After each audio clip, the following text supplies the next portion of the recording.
Hysteroscopy indications either gynaecological ఇండికేషన్స్గా ఉంటాయి and infertility అంటే fertility ట్రీట్మెంట్గా ఉంటాయి. గైనకలాజికల్ ఇండికేషన్స్కి వస్తే ఫస్ట్ అబ్నార్మల్ యూట్రైన్ బ్లీడింగ్ ఏయుబి అంటారు, అలా కానీ లేదా హెవీ మెన్స్ట్రువల్ బ్లీడింగ్ అవుతున్న వారికి, అలానే లోపల ఏదైనా పాలిప్ ఉంది, ఎండోమెట్రియల్ క్యావిటీలో పాలిప్ ఉన్న, సబ్సిరోజల్ ఫైబ్రాయిడ్ ఉన్న వారికి, మిస్సింగ్ ఐయుసిడి అంటే లూప్ వేయించుకొని తర్వాత రిమూవ్ చేయడానికి అది కనిపించట్లేదు థ్రెడ్స్ అనుకున్న వాళ్ళకి, రీటైన్ ప్రోడక్ట్స్ బయట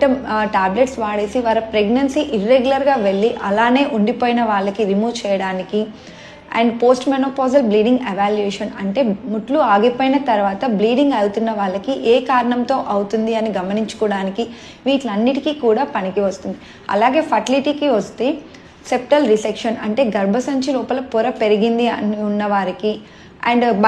tubal cannulation bilateral tubal blocks అని ట్యూబ్ టెస్ట్లో చెప్పిన వాళ్ళకి ట్యూబల్ ఓపెనింగ్స్ని ఓపెన్ చేయడానికి ప్రయత్నించే ప్రొసీజర్ ట్యూబల్ క్యాన్యులేషన్, అది చేసుకోవడానికి థిన్ ఎండోమెట్రియం అంటే ఐవీఎఫ్ కానీ ఐయుఐ ప్రొసీజర్స్ చేసుకునేటప్పుడు వాళ్ళ ఎండోమెట్రియం అంటే పొర పెరగట్లేదు అని చెప్తున్న వాళ్ళకి ఏ కారణంతో ఉంది, ఏమైనా ఇన్ఫెక్షన్ ఉందా అని లోపలికి వెళ్ళి చూసి బయాప్సీ చేయడానికి,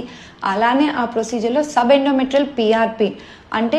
గర్భసంచి లోపల ఎండోమెట్రియం క్యావిటీకి లోపల ఇంజెక్ట్ చేయడానికి పిఆర్పి అనే ప్రొసీజర్కి, సర్వైకల్ ఆస్ అంటే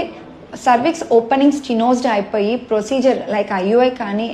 లేదు ఐవీఎఫ్లో ఎండోమెట్రియం ట్రీట్మెంట్ చేయడానికి అవ్వట్లేదు, చాలా క్లోజ్ అయిపోయింది ఆస్ అన్న వాళ్ళకి వాటర్తో డైలేట్ చేయడానికి కూడా ఈ హిస్ట్రోస్కోపీ అనేది చాలా బాగా పనికొస్తుంది. Thank you.